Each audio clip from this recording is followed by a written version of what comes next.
This is stupid. Bunch of dumbasses going around in circles. Yeah, stupid. It's like just a bunch of dumbasses going around in circles.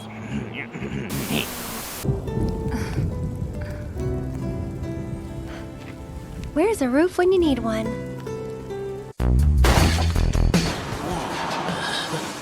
This is the coolest show in the history of television. Yeah, it's the coolest show in the history of television. Yeah. Let's go.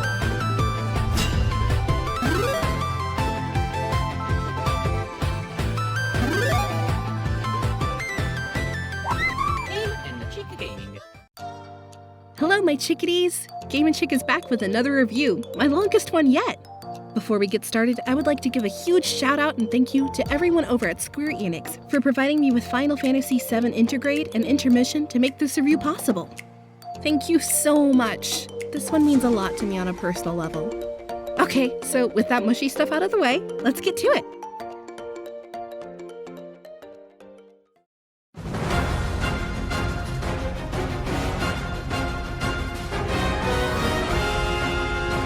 Final Fantasy VII Remake Intergrade is an action RPG that is developed and published by Square-Enix.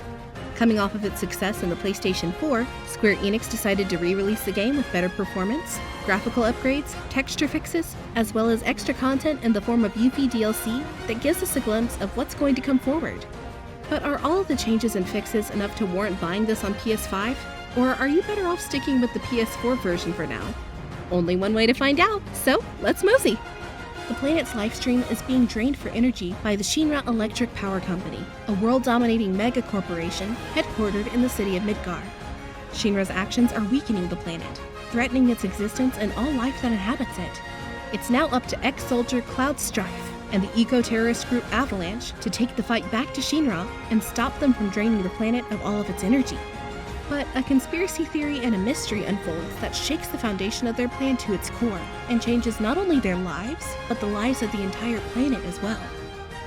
A much bigger threat is out there. Can they withstand it? Opening thoughts. Final Fantasy VII as a series itself has seen many additions to its ongoing story over the many years. Yes, I said ongoing. We'll touch on why I said that in a bit. Most people are familiar with the compilation series that deals with titles like Crisis Core, Advent Children, and Dirge of Cerberus, all of which are either prequel titles like Crisis Core or sequels like Advent Children and Dirge of Cerberus. Long story short, if you truly want to understand what takes place in Final Fantasy VII Remake, you're going to have to play the compilation of games or watch the movie. I don't recommend to anyone who wants to keep their sanity to play Dirge of Cerberus, though. Find someone who did a playthrough and watch that in order to get an idea of the story, because for me personally, it just wasn't a good game, and put the FF7 universe in a weird and incoherent spot that till this day has fans divided on whether it's actually good or bad. Definitely a huge mixed bag.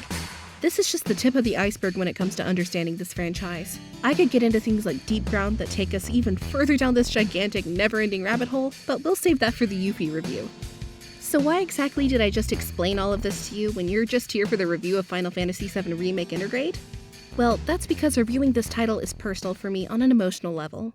I grew up with Final Fantasy VII as a young, bad haircut kid who was more accustomed to platforming games like Mario's and Sonic, or bullet hells like Gradius, and hadn't yet dipped my light-up sneaker toes into the genre known as JRPG. But this all changed when I saw a commercial for the game. You know, the one with the guy saying, "The epic tale not found in theaters." And a hatred that always was.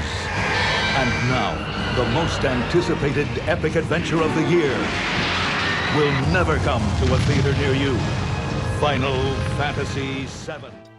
My little kid brain was like, wow, that could be really fun! And little did I know that one game would change my gaming habits going forward permanently, and allow me to appreciate and discover classics like Legend of Mana, Chrono Trigger, Suikoden, Lunar, Dragon Quest, and many more. These are titles I may not have looked at because my view was not opened up to new horizons thus far. When playing the original Final Fantasy VII, I was a bit confused at first. It was different than what my usual style of gameplay was. Why can't I just move whenever? Why do I have to wait my turn? What is ATB? What is materia? What is this? What is that? But the more I played it, the more I noticed how enthralled I was getting with its gameplay. And also now I'm getting invested into its characters and the world itself. Cloud is a huge jerk, and there's something terribly wrong with him, and I wanted to know why. Avalanche? Why are they taking down these things called Mako reactors? Except back then I said it as Mako and not really how it's supposed to be said, because, well, it's text and I knew no better. As I progressed further through the game, I became immersed in the environments of Midgar. These people living in the slums are being left to rot down beneath the plate because the Shinra Corporation gives no crap about them or their well-being, so they do what they can do to survive and salvage what they can to make a living. You genuinely grow a hatred for the Shinra Company, and you want to take them down for good. But when you come to the realization that Shinra isn't the main threat here, and there's an entirely new threat that seeks to destroy the planet, all things change. Once was a game about taking down a big corporation to stop their tyranny and save the city, now becomes a full-fledged adventure, one that requires you to set off into the vast open world and discover new secrets, new continents, new characters, and many other heartbreaking or groundbreaking experiences that leave you filled with so much emotion that the characters themselves, even though they can't talk, feel a part of you and make you feel like you're living their experiences with them as they go through them. This is the beauty that is Final Fantasy VII to me.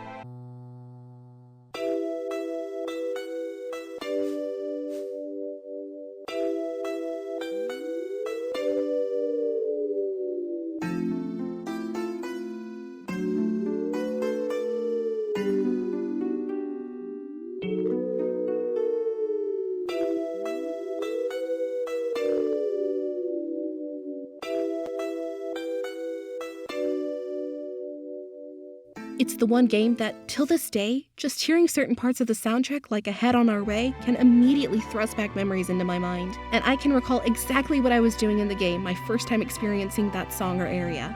Whether I was on my way to see Chocobo Bill and have a fun little dance with Chocobos for some materia, making my trek back towards Calm and learning the full backstory of Cloud and his history with the evil Sephiroth, being thrown in a desert prison and finding out the true reason Barrett has a gun on his arm, experiencing the magnificence of the gold saucer and its date mechanic and accidentally ending up on a date with Barrett instead of my waifu Tifa. There's just so much that happens over the course of 3 discs that took my emotions from happy to angry to sad.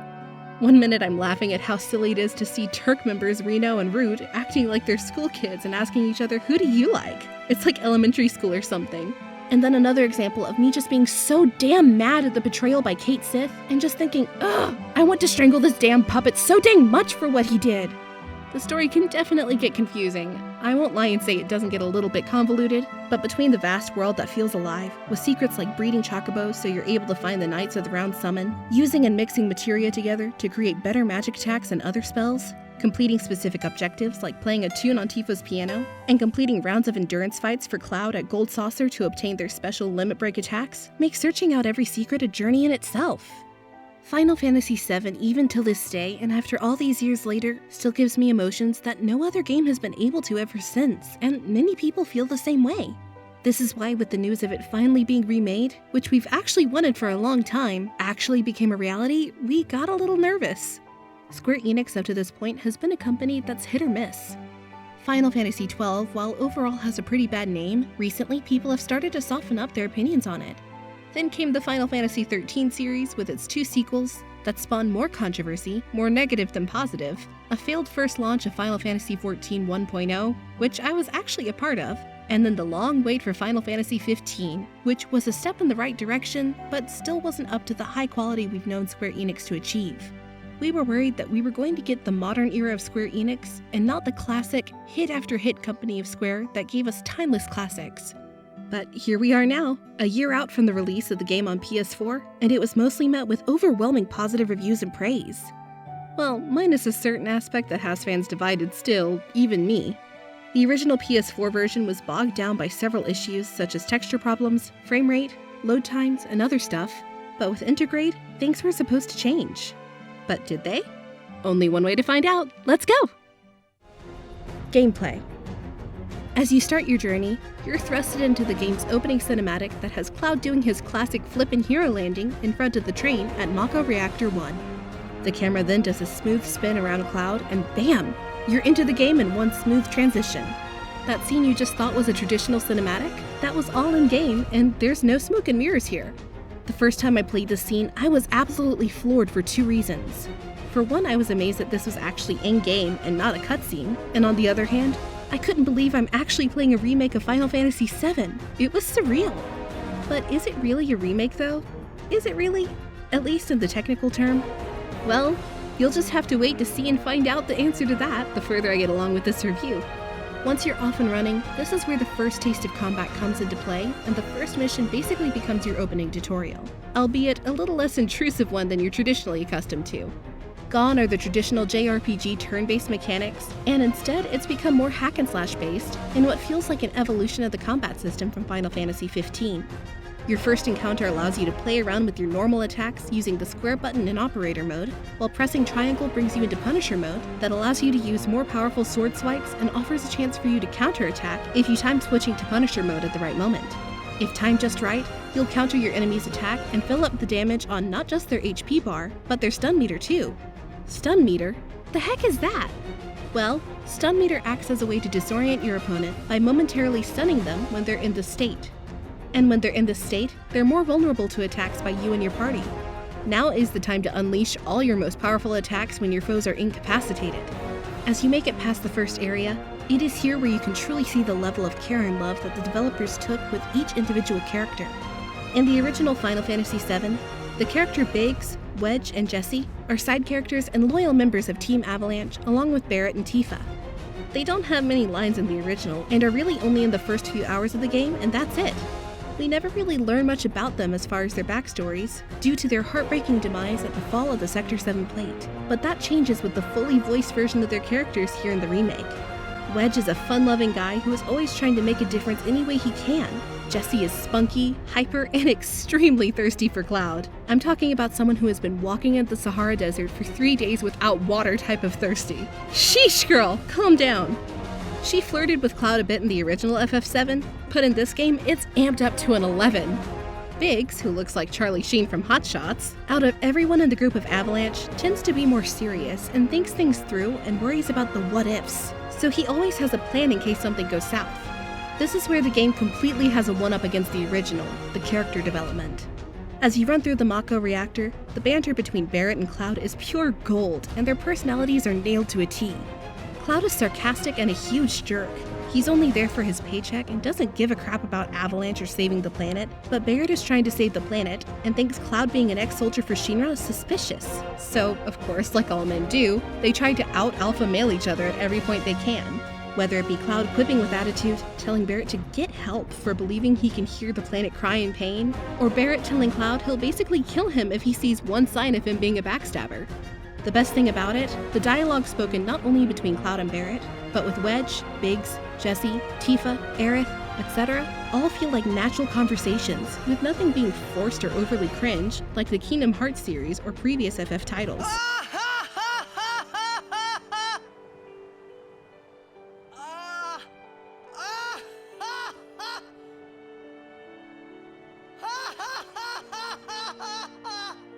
All voice actors and actresses are amazing in this game. One more thing. Whoa!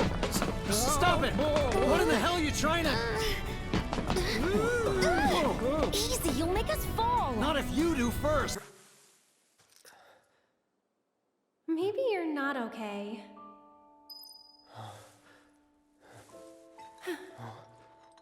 Ah, he lives. Finally awake, are we? You're... Aerith. It's Aerith. And you are? God damn it! God damn you! God damn you all!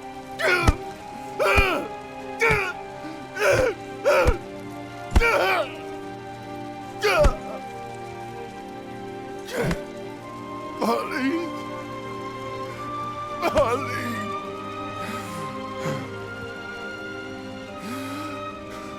When you're finally ready to plant the bomb at the Mako reactor in order to destroy it, it's time for your first major boss battle against a big mechanized scorpion, one in which you will learn about how to use multiple party members and their special abilities. Remember what I said about bye-bye turn-based system? Well, that was half right. Square-Enix knew that not all people like hack-and-slash titles, and that it could potentially alienate past longtime fans. So, enter Tactical Mode.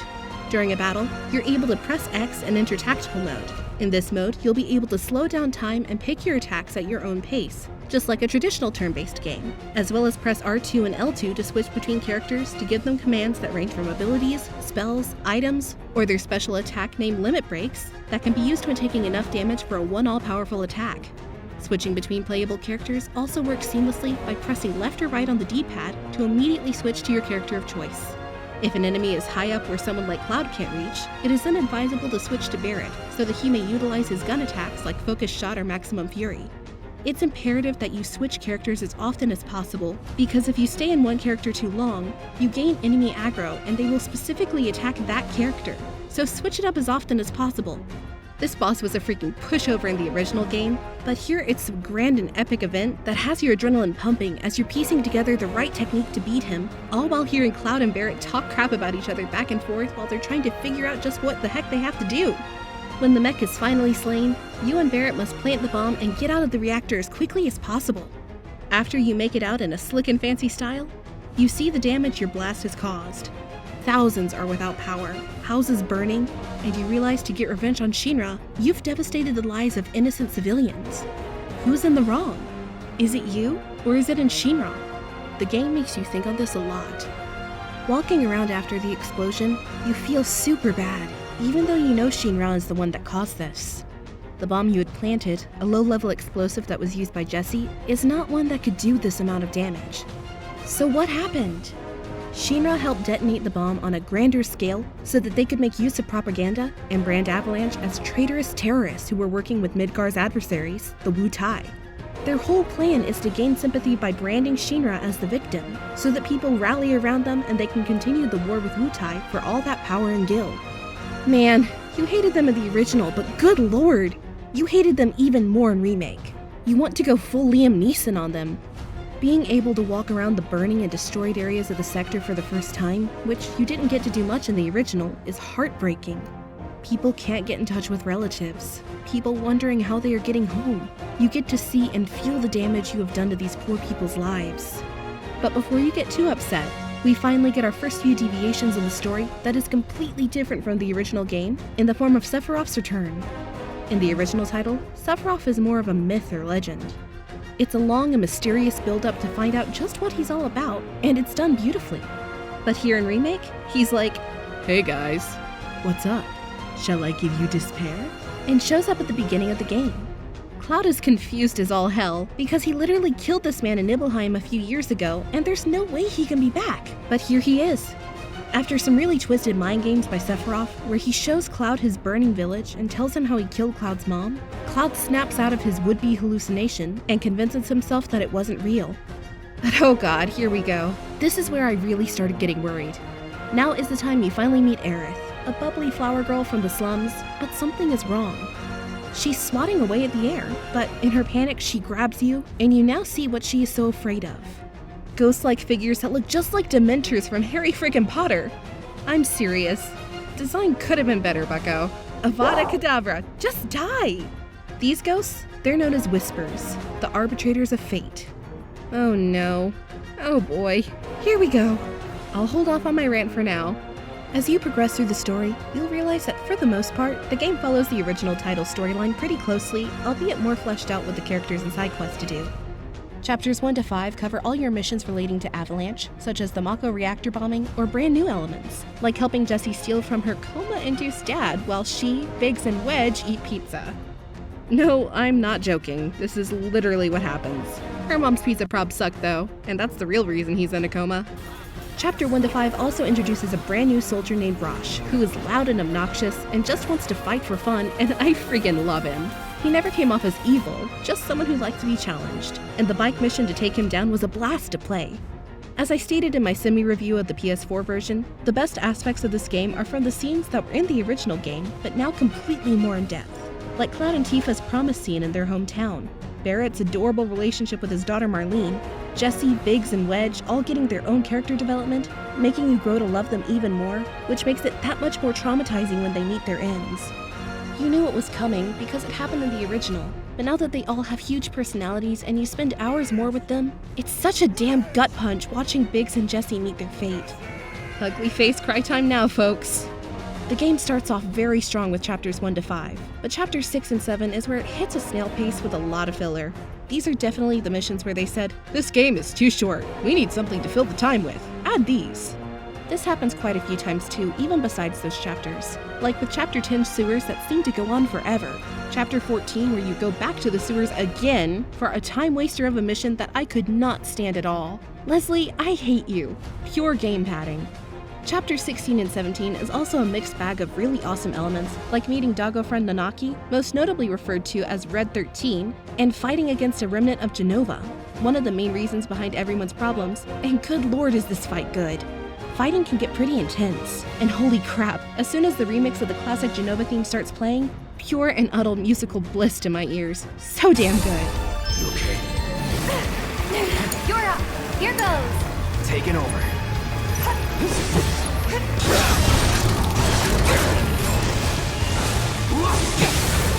That's that.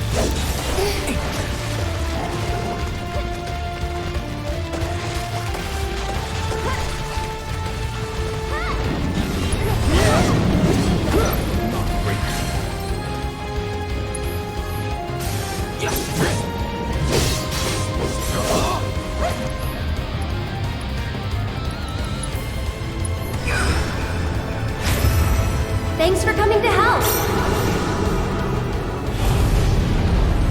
But while those elements are fun, most of Chapter 17 ends up being pull this lever, walk, pull this lever, walk. And it goes on way too long, and every playthrough it bores me to tears. Easily my favorite chapter in the game is hands down Chapter 9. Going through this chapter and seeing Wall Market fully realized from the original game is a sight to see. Wall Market is basically a more sleazier version of Las Vegas.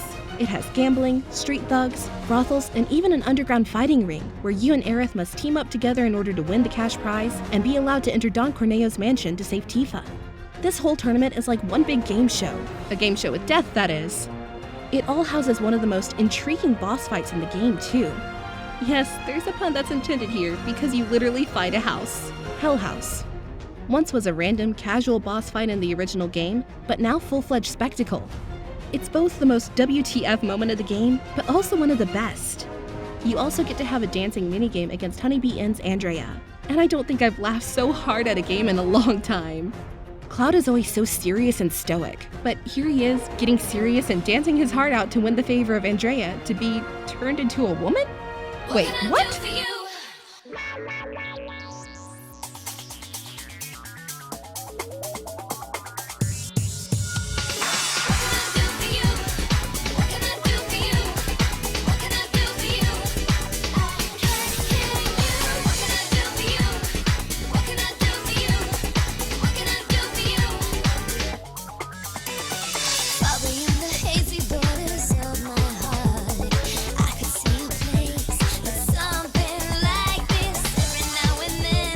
Yes, that's right. The only way you can get entry into Don Corneo's mansion is to be a woman.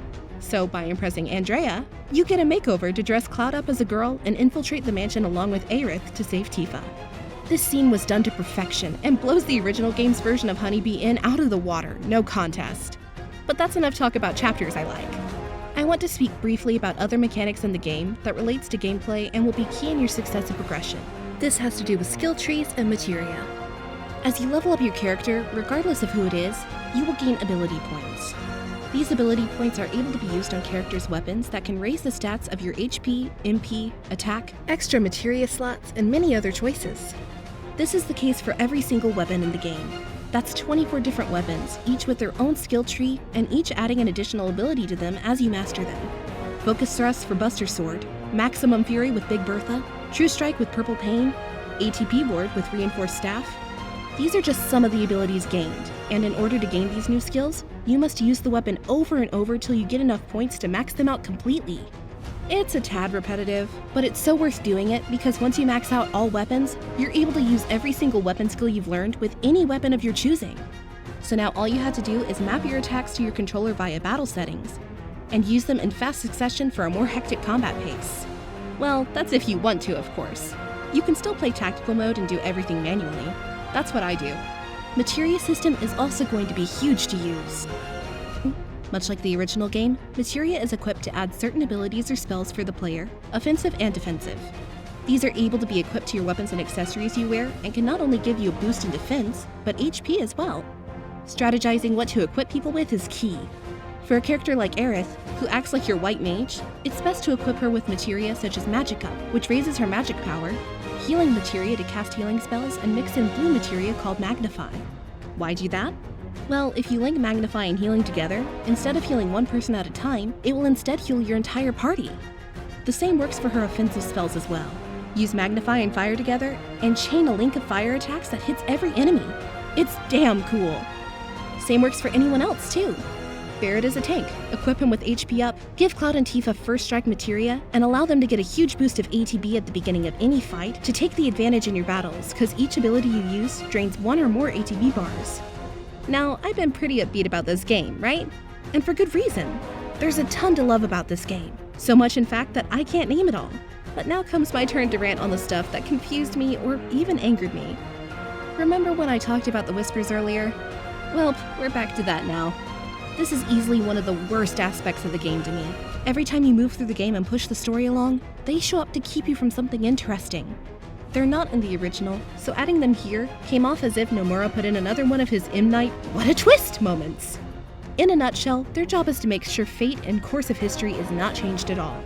They want things to proceed exactly as they did in the original FF game story, beat for beat, and do everything they can to stop you from trying to deviate from that goal. You learn of their ultimate goal towards the end of the game, when speaking to Red 13 and Aerith. You're on a set path, no way off of it. The only way to change your future of the original FF7 game, which got pretty grim, is to defeat them and change history forever. But here's where I have a few other gripes. From chapter 8 to 16, Aerith is her normal, happy, bubbly self, then out of nowhere, she has a complete character change and she's all-knowing, all-powerful sage type of character that knows everything out of nowhere. I did not like this, as it felt way too sudden, but I have my theory as to why this is. But if I tell you, it might open up the rabbit hole. Nah, screw it. I don't believe she's the Aerith of this timeline, or perhaps another event took place which caused her to see into the future of things that are going to happen, which you will find out shortly in Chapter 18. Oh man, Chapter 18. It's like playing an entirely new game. Everything you witnessed in the regular game seems sort of grounded. Characters struggle, occasionally pull off cool moves, but now they're jumping like anime ninjas, slicing through literal buildings and soaring through the sky. This scene is nearly an identical ripoff to an ending scene of the movie Advent Children. Sephiroth throwing a building, check. Cloud slicing through it, check. Barret flying away from an impact with nearly the same exact animation as the movie, check. It's all a total mind scramble that kind of in a way makes you feel like they betrayed you. You were told that this was going to stay true to the original game, but this strays heavily from that promise. It's like a slap in the face. That is until you realize, oh my god, it was right there in front of us the whole time. Final Fantasy VII Remake is literal. It's the story of being remade, not the game being remade.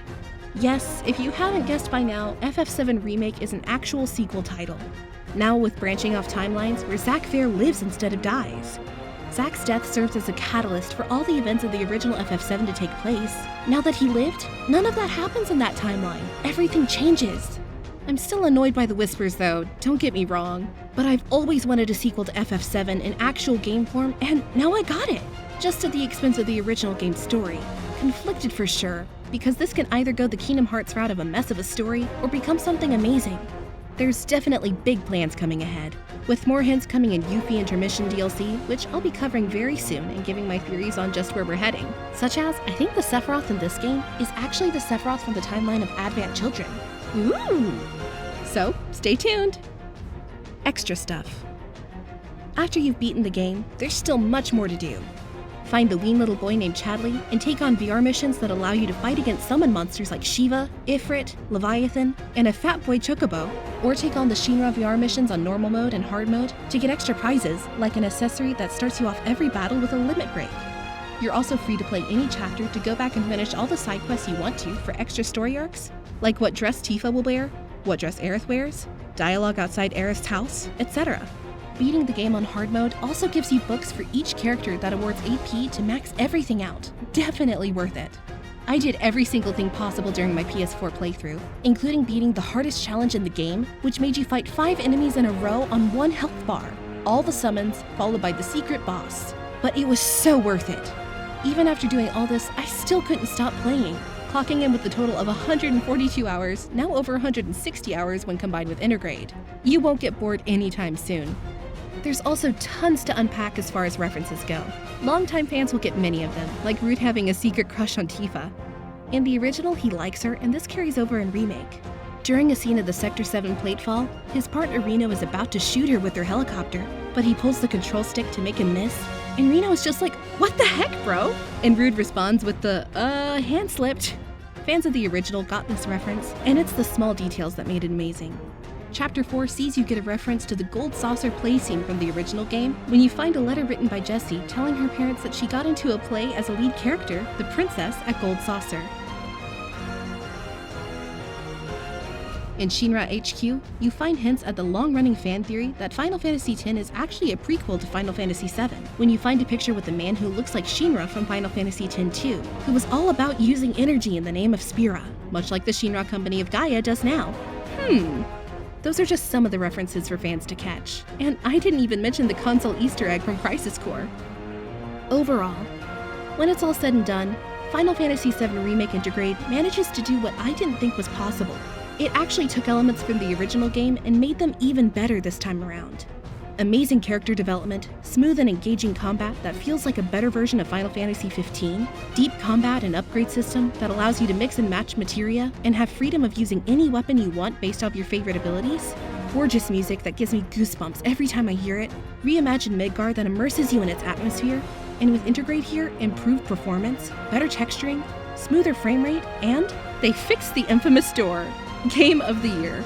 Sure, I had my gripes about some of the pacing issues with filler and game padding, the whispers being annoying, characters' personalities just changing randomly, but overall, I genuinely love this game to pieces, and I can officially say childhood not ruined.